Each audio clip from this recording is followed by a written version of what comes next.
بسم اللہ الرحمن الرحیم۔ السلام علیکم۔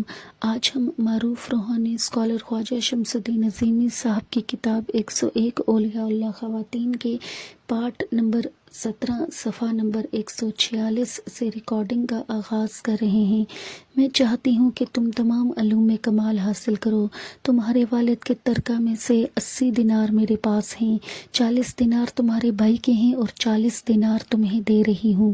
بیٹا، میری نصیحت ہے کہ جھوٹ نہ بولنا۔ اب تم جاؤ، اللہ تمہاری حفاظت کرے، آمین۔ دوران سفر جب ڈاکوؤں کے سردار نے آپ رحمۃ اللہ علیہ سے پوچھا کہ تم نے ہمیں کیوں بتایا کہ تمہاری گدڑی میں دینار ہیں، تو شیخ عبد القادر جیلانی نے فرمایا، میری ماں نے نصیحت کی تھی کہ جھوٹ نہ بولنا۔ یہ سن کر سردار پر رقت طاری ہو گئی۔ اس نے کہا، تمہیں اپنی ماں سے کیے ہوئے عہد کا اتنا پاس ہے اور میں اتنے سالوں سے اللہ سے کیا ہوا عہد توڑ رہا ہوں۔ سردار نے توبہ کی، اللہ تعالیٰ نے اس کی توبہ قبول کر لی اور سردار ڈاکو سے پرہیزگار انسان بن گیا۔ حکمت و دانائی۔ رسول اللہ صلی اللہ علیہ وآلہ وسلم کا ارشاد ہے، ہر مسلمان مرد اور ہر مسلمان عورت پر علم سیکھنا فرض ہے۔ انسان کا شرف یہ ہے کہ وہ علم سیکھ لیتا ہے۔ حیوانات کے سروں پر دستار فضیلت نہیں باندھی جاتی۔ ایک جھوٹ کو ثابت کرنے کے لیے 100 جھوٹ بولنے پڑتے ہیں، پھر بھی جھوٹ جھوٹ ہی رہتا ہے۔ ماں کی گود بچوں کی پہلی تربیت گاہ ہے۔ ماں بچے کے ذہن پر جو نقوش بنا دیتی ہے وہ پوری زندگی قائم رہتے ہیں۔ ماں کی محبت اللہ کی محبت کا حصہ ہے۔ اللہ تعالیٰ 70 ماؤں سے زیادہ محبت کرتا ہے۔ ماں کے قدموں میں جنت ہے۔ اس کا مطلب ہے کہ ماں کی خدمت اور اسے خوش رکھنے سے اللہ تعالیٰ جنت عطا کر دیتا ہے۔ بی بی خدیجہ جیلانی رحمۃ اللہ علیہ۔ غوث الاعظم شیخ عبد القادر جیلانی رحمۃ اللہ علیہ کی پھوپھی بی بی خدیجہ رحمۃ اللہ علیہ کو بارگاہ الہی میں مقبولیت کا درجہ حاصل تھا۔ مستجاب الدعوات ولیہ تھی۔ ان کی دعاؤں سے لوگوں کی مشکلات دور ہو جاتی تھی۔ بہت عرصہ تک بارش نہیں ہوئی اور قحط سالی نے لوگوں کو تباہ حال کر دیا۔ بارش کے لیے بار بار دعائیں مانگی گئیں لیکن موسم میں کوئی تبدیلی نہیں آئی۔ آخر کار ایک دن لوگ کثیر تعداد میں بی بی خدیجہ رحمۃ اللہ علیہ کی خدمت میں حاضر ہوئے اور دعا کی درخواست کی۔ اس وقت بی بی خدیجہ صحن میں جھاڑو دے رہی تھی۔ لوگوں کی پریشانی اور عاجزی سے پریشان ہو کر اللہ کے حضور عرض کیا، یا اللہ، میں نے جھاڑو دے دی ہے، چھڑکاؤ آپ کروا دیں۔ کچھ دیر بعد آسمان پر بادل آ گئے، گھٹا چھا گئی، بجلی کڑکی اور موسلادھار بارش ہونے لگی۔ بی بی خدیجہ نہایت فصاحت و بلاغت کے ساتھ تقریر کرتی تھی۔ علم عرفان سے متعلق رموز کو اس طرح بیان کرتی تھی کہ سامعین مسحور ہو جاتے تھے۔ ایک بار تقریر کر رہی تھی کہ نشے میں مدہوش ایک شخص آیا اور اس نے واہی تباہی بکنا شروع کر دیا۔ کہنے لگا، اللہ کہاں ہے؟ اگر ہے تو نظر کیوں نہیں آتا؟ لوگوں نے اس شخص کو زد و کوب کرنا چاہا لیکن بی بی خدیجہ نے منع فرما دیا۔ بی بی جیلانی نے اس سے پوچھا، تو اللہ تعالیٰ کی قدرت کا انکار کیوں کر رہا ہے؟ اس شخص نے کہا، میرا باپ ایک نیک دل انسان تھا، وہ شدید بیمار ہو گیا اور بیماری نے اسے جکڑ لیا۔ میں نے اللہ سے دعا کی کہ اے اللہ، تو میرے باپ کو اچھا کر دے، لیکن میری دن رات کی دعائیں رائیگاں گئیں اور میرا باپ مر گیا۔ سیدہ خدیجہ رحمۃ اللہ علیہ نے فرمایا، اے شخص، تیری دعا کی بنیاد غلط ہے اور اس پر اللہ تعالیٰ کی قدرت پر کوئی حرف نہیں آتا۔ اگر لوگ کہیں کہ تاریکی اس بات کی دلیل ہے کہ سورج روشن نہیں ہے، تو کیا تو کہے گا کہ سورج تاریک ہے؟ جو آدمی پیدا ہوا وہ ضرور مرے گا۔ پیدائش اور موت دونوں لازم و ملزوم ہیں۔ بی بی صاحبہ رحمۃ اللہ علیہ کی بات سن کر اس شخص کی آنکھوں پر سے پردہ ہٹ گیا اور اس نے معافی مانگی۔ حکمت و دانائی۔ اللہ کو پہچاننے کے لیے اللہ کی سوچ کا حامل ہونا ضروری ہے۔ ولی اللہ کے دوست کو کہتے ہیں اور دوست سے قربت صرف الفت و محبت سے ہوتی ہے۔ ہر عورت کو اللہ نے ذیلی تخلیق کے لیے بنایا ہے اور عورت اپنی اس ڈیوٹی کو بھرپور طریقہ پر انجام دے رہی ہے۔ اللہ ماں کی محبت کو اپنی محبت قرار دیتا ہے۔ بی بی زلیخا رحمۃ اللہ علیہ۔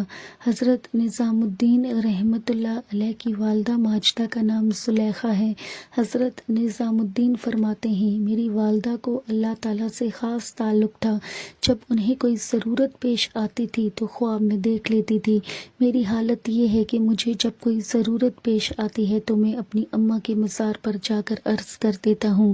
میرا کام تقریباً 1 ہفتے کے اندر ہو جاتا ہے، اور ایسا بہت کم ہوتا ہے کہ کسی کام کو پورا ہونے میں 1 مہینہ لگ جائے۔ میری والدہ کو جب کوئی ضرورت ہوتی ہے تو وہ 500 بار درود شریف پڑھ کر اپنا دامن پھیلا کر دعا مانگتی، اور جو مانگتی تھی مل جاتا تھا۔ ایک روز گھر میں کھانے کو کچھ نہ تھا تو اماں نے کہا آج ہم اللہ کے مہمان ہیں۔ اچانک ایک آدمی آیا اور ایک اشرفی قیمت کا اناج ہمارے گھر ڈال گیا۔ یہ اناج اتنے دنوں تک چلا کہ طبیعت گھبرا گئی کہ اناج ختم کیوں نہیں ہوتا۔ حضرت نظام الدین رحمۃ اللہ علیہ جب رشد و ہدایت اور خانقاہی امور میں زیادہ مصروف ہو گئے تو آپ نے والدہ سے ملاقات کے لیے ہر ماہ کی 14 تاریخ مقرر کی۔ ایک مرتبہ فرمایا نظام آنے والے مہینے میں کس کے قدموں پر سر رکھو گے؟ نظام الدین سمجھ گئے، روتے ہوئے عرض کیا اماں جان آپ مجھ غریب لاچار کو تنہا چھوڑ کر جا رہی ہیں۔ بی بی زلیخا رحمۃ اللہ علیہ نے کہا کل صبح بات ہوگی، آج رات شیخ نجیب الدین رحمۃ اللہ علیہ متوکل کے گھر آرام کرو۔ صبح صادق کے وقت ملازم نے آ کر کہا کہ بی بی صاحبہ بلا رہی ہیں۔ حضرت نظام الدین اولیاء رحمۃ اللہ علیہ ماں کی خدمت میں حاضر ہوئے۔ انہوں نے فرمایا کل تم نے کچھ پوچھا تھا، میں اب تمہیں بتاتی ہوں۔ اور حضرت نظام الدین کا ہاتھ پکڑ کر کہا اے اللہ اسے میں نے تیرے حوالے کیا اور ہمیشہ کے لیے آنکھیں بند کر لی۔ قطب الدین بن علاؤ الدین خلجی رحمۃ اللہ علیہ نے جامع مسجد تیار کرائی اور حکم دیا کہ لوگ نماز جمعہ جامع مسجد میں ادا کیا کریں، لیکن شیخ نظام الدین نے جامع مسجد میں جانے سے انکار کر دیا اور فرمایا ہمارے قریب کی مسجد زیادہ مستحق ہے۔ دوسرا مسئلہ یہ ہوا کہ بادشاہ نے حکم جاری کر دیا کہ ہر ماہ کی چاند رات کو تمام مشائخ، علماء اور روسا نئے چاند کی مبارکباد پیش کرنے کے لیے بادشاہ کے حضور حاضر ہوں۔ حضرت نظام الدین رحمۃ اللہ علیہ خود ان تقاریب میں نہیں گئے بلکہ اپنے کسی نمائندے کو بھیج دیا۔ حاسدوں نے اس بات کو بڑھا چڑھا کر پیش کیا اور اسے بادشاہ کی توہین قرار دیا۔ بادشاہ نے جلال کے عالم میں حکم دیا کہ آئندہ ماہ کی 1 تاریخ کو جو شخص حاضر نہیں ہوگا اسے سخت سزا دی جائے گی۔ یہ بات جب شیخ نظام الدین کو معلوم ہوئی تو کچھ کہے بغیر والدہ بی بی زلیخا کی قبر پر گئے اور عرض کیا بادشاہ مجھے تکلیف دینا چاہتا ہے، اور اگر وہ اپنے ارادے میں کامیاب ہو گیا تو میں آپ کی زیارت کے لیے نہیں آ سکوں گا۔ اگلے ماہ کی 1 تاریخ کو عجیب واقعہ پیش آیا کہ بادشاہ کے مقرب خرد خان نے بادشاہ کو قتل کر کے اس کی لاش محل سے باہر پھینک دی۔ حکمت و دانائی، علم لدنی اس بندے کو عطا ہوتا ہے جو رسول پاک صلی اللہ علیہ وآلہ وسلم کے اسوہ حسنہ پر عمل کر کے رسول اللہ کی طرز فکر حاصل کرے۔ بہترین رفیق وہ ہے جس کا رفیق اللہ ہو۔ فقیر ایک دریا ہے جس سے 3 نہریں جاری رہتی ہیں، سخاوت، لوگوں پر شفقت اور سب سے بے نیازی، اور حق تعالیٰ کے ساتھ نیاز مندی۔ خدا کی دوستی اس شخص کے دل میں داخل نہیں ہوتی جو مخلوق پر مہربان نہ ہو۔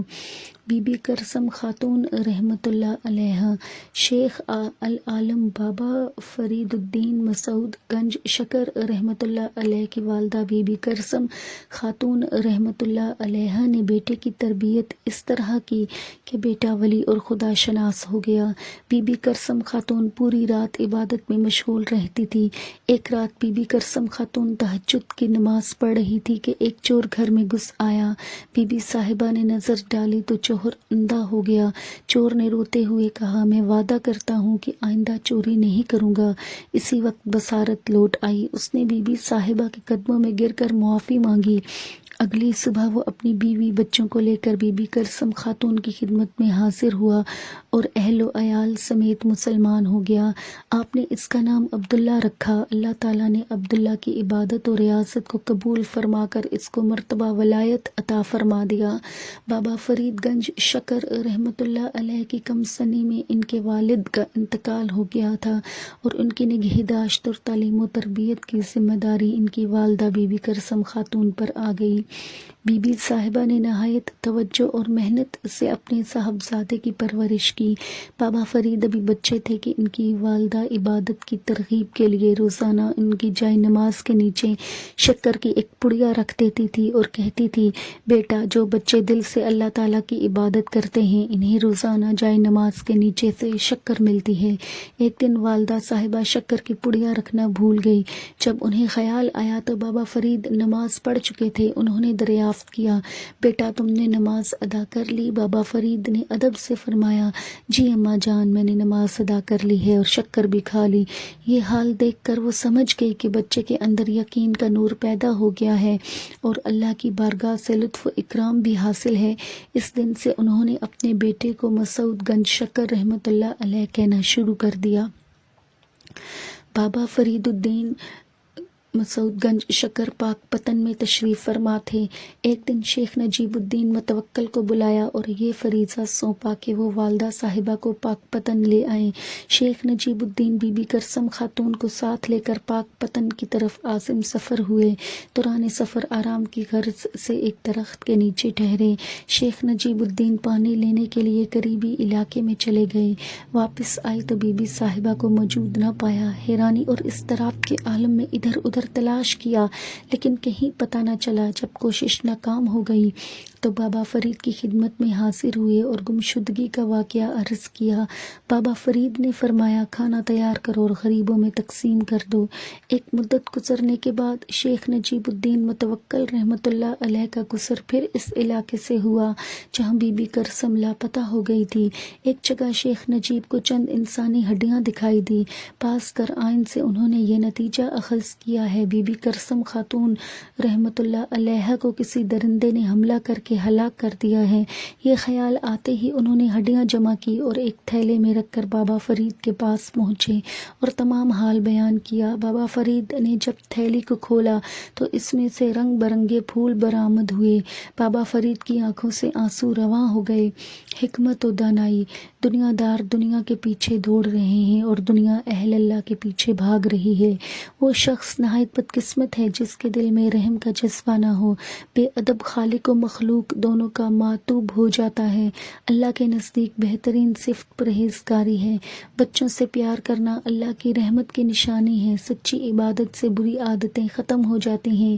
موت کو یاد رکھنا تمام بیماریوں کا علاج ہے۔ فکر کی ابتدا اس وقت ہوتی ہے جب لینے سے دینا اچھا لگتا ہے۔ صدر دروازے کو پکڑ لو، باقی تمام دروازے کھل جائیں گے۔ حضرت حاجرہ بی بی رحمۃ اللہ علیہ، حضرت علی احمد کلیری رحمۃ اللہ علیہ کی والدہ حضرت حاجرہ بی بی رحمۃ اللہ علیہ نے خواب میں دیکھا کہ حضرت علی کرم اللہ وجہہ تشریف لائے۔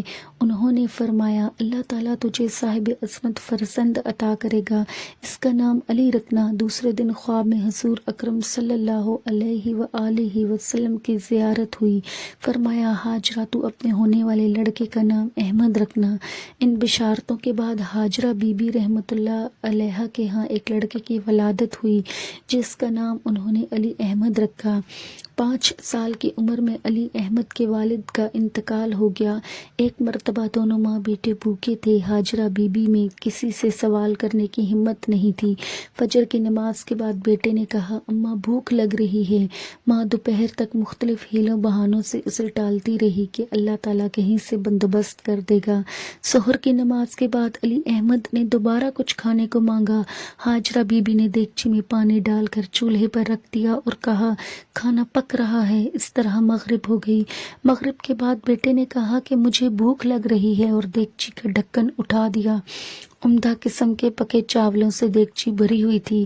حاجرہ بی بی نے بیٹے کو کھانا دیا اور خود سجدے میں گر گئی اور دیر تک اللہ کا شکر کرتی رہی۔ سجدہ سے سر اٹھایا تو چہرہ آنسوؤں سے بھیگا ہوا تھا اور خوشی سے دمک رہا تھا۔ ایک مرتبہ بیٹے سے فرمانے لگی، بیٹا، بڑائی صرف اس کو زیب دیتی ہے جو اپنے اندر ٹھاٹھے مارتے ہوئے اللہ کی صفات کے سمندر کا عرفان رکھتا ہو، جو اللہ کی مخلوق کے کام آئے اور کسی کو اس کی ذات سے تکلیف نہ ہو۔ حضرت غوث الاعظم رحمۃ اللہ علیہ کے زمانے میں ایک شخص آپ سے بغض رکھتا تھا۔ ایک مرتبہ حاجرہ بی بی رحمۃ اللہ علیہ کے شوہر اپنے سید عبد الرحیم کے سامنے حضرت غوث الاعظم کی شان میں گستاخی کرنے لگا۔ آپ وہاں سے اٹھ کر گھر آ گئے۔ بی بی حاجرہ نے آپ کو اداس دیکھا تو پوچھا، خیر تو ہے؟ آپ غمگین نظر آ رہے ہیں۔ آپ نے سارا قصہ سنایا۔ بی بی حاجرہ مسکرائی، کہنے لگی، آپ مغموم نہ ہوں، غیب سے انتظام ہو گیا ہے۔ رات خواب میں حضرت غوث الاعظم تشریف لائی اور فرمایا، میرا نام غوث الاعظم ہے، میں تجھ کو بشارت دیتا ہوں کہ تیرے ہاں جو فرزند پیدا ہوگا وہ جلالی شان کا حامل ہوگا، خدا کا دشمن صابر کے پیدا ہوتے ہی ہلاک ہو جائے گا۔